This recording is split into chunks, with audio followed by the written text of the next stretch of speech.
नमस्कार विद्यार्थी मित्रांनो, आज आपण इयत्ता 6वी मॅथमॅटिक्स मधील पहिला जो तुमचा चॅप्टर आहे 3 डायमेन्शनल शेप्स यामध्ये आपण डिफरन्स पाहणार आहे. Difference between prism and pyramid यामधला काय करणार आहोत, आपण डिफरन्स पाहणार आहोत. आता या डिफरन्स मध्ये काय सांगितलेलं आहे ते पाहूया. प्रिझम म्हणजे काय तर चिती आणि पिरॅमिड म्हणजे काय तर सूची असा त्याचा अर्थ होतो.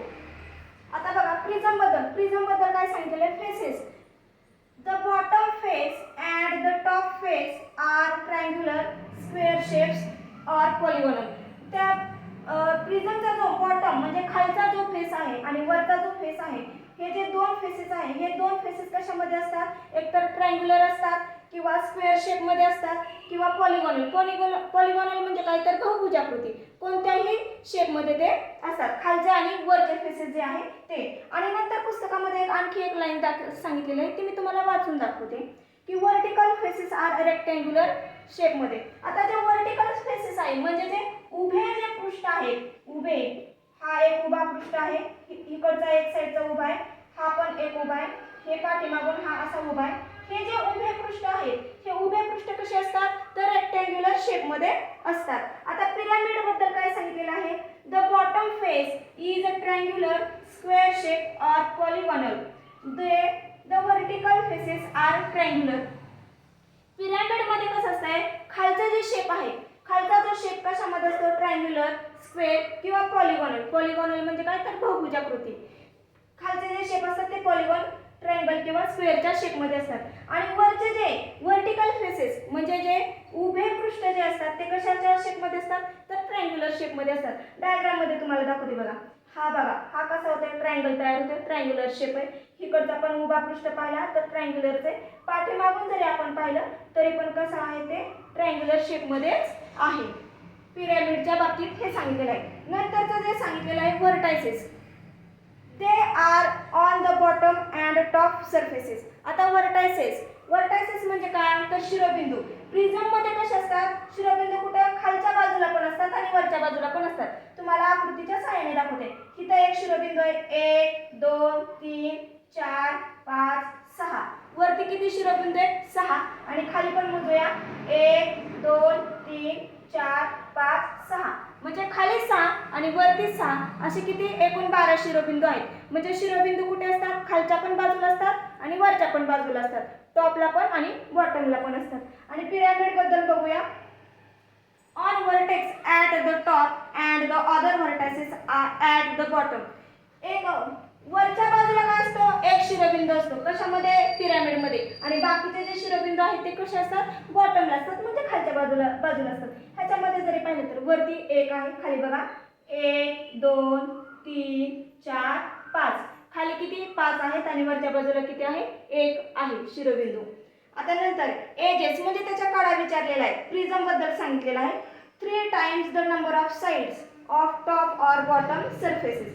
त्यांनी काय सांगितलेले, वरची जी साइड्स आहेत, वरच्या ज्या बाजू आहेत, वरच्या बाजूंच्या संख्येच्या तिप्पट काय असते, कडांची संख्या असते. परत एकदा रिपीट सांगते, वरच्या किंवा खालच्या बाजूंच्या संख्येच्या तिप्पट कडांची संख्या असते. आता आपण मोजूया, 1 2 3 4 5 6. खाली किती, वरच्या बाजूची संख्या मोजली किती आहेत, 6 आहेत. तर मग एकूण टोटल किती व्हायला पाहिजे, 18. 6 18. बघूया होत आहेत का. 6 झाले, वरचे 6 7 8 9 10 11 12 13 14 15 16 17 18 होते. म्हणजे कडांची संख्या काय असते, वरच्या किंवा खालच्या बाजूंच्या तिप्पट असते. आणि तेच पिरॅमिड बद्दल काय सांगितलेले बघूया. Twice the number of sides of the bottom surface. काय, बॉटम जो सरफेस आहे, बॉटम सरफेसच्या ज्या बाजू आहेत त्या बाजूंच्या दुप्पट काय असते, कडांची संख्या असते. खाली बघूया किती आहे, 1 2 3 4 5. खालच्या बाजूला किती आहेत बाजू तर 5 आहेत. मग वरच्या पण सगळ्या मिळून किती व्हायला पाहिजे, 10 होत आहेत का बघूया. खालच्या 5 आहेत तर आपण मोजलेलं आहे, 5 6 7 8 9 आणि 10. म्हणजे एकूण कडांची संख्या इथे किती झाली, 10. आणि आपल्याला हे डायग्रामद्वारे मी तुम्हाला सांगितलेलं आहे, स्पष्टीकरण दिलेलं आहे. पण त्याच्या अगोदर ह्या डिफरन्स बिटवीन प्रिझम अँड पिरॅमिडच्या अगोदर की नाही आपला प्रॅक्टिस सेट 1.1 मधला क्वेश्चन सेकंड जो आहे तो राहिलेला होता, तो मी आता घेते. क्वेश्चन सेकंड बघा, पुस्तकाच्या आधारे घेते तो. Complete the table by writing the names of the shape that appear in the surrounding area. आपल्या जे त्यांनी काय दिलेले आहेत, ह्या टेबलमध्ये डायग्राम दिलेले आहेत आणि त्या डायग्राम पाहून आपल्याला काय करायचे, त्यांच्या शेप जे आहेत त्यांची नावं ओळखायची आहेत. आता पहिला जो दिलेला आहे तुमच्या पुस्तकामध्ये कोण दिलेला आहे तो त्यांनी सांगितलेला आहे. तिथं काय दिलेलं आहे, पाण्याचा पिंप दिलेला आहे. पिंप कसा असतो, सिलेंडर शेपमध्ये असतो. आपल्या घरातला जो पिठाचा डबा असतो तो पण कसा असतो, सिलेंडर शेपमध्ये असतो. परत हा फुटबॉल दिलेला आहे. हा जो बॉल आहे तो कशाच्या शेपमध्ये असतो, तर स्क्वेअरच्या शेपमध्ये असतो, कारण पूर्णतः भरीव असतो फुटबॉल, त्यामुळे तो कशाच्या शेपमध्ये येतो, स्क्वेअरच्या शेपमध्ये येतो. आणि हे काय, सूचीपर्णी झाड दिलेले, क्रिसमस ट्री दिलेला आहे. क्रिसमस ट्री कशाच्या शेपमध्ये येत आहे, तर कोणच्या शेपमध्ये येतो. मग त्याला तो कसला शेप येणार आहे, कोण शेप येणार आहे. नंतर एक पुस्तक दिलेलं आहे, तो कशाच्या शेपमध्ये येणार आहे, चांगला ठोकळा टाईप येते. मग ते कशात येणार आहे, क्युबॉइडमध्ये येणार आहे. आजच्या व्हिडिओमध्ये आपण एवढंच पाहणार आहोत. उर्वरित भाग जो आहे तो पुढील व्हिडिओमध्ये पाहूया. धन्यवाद.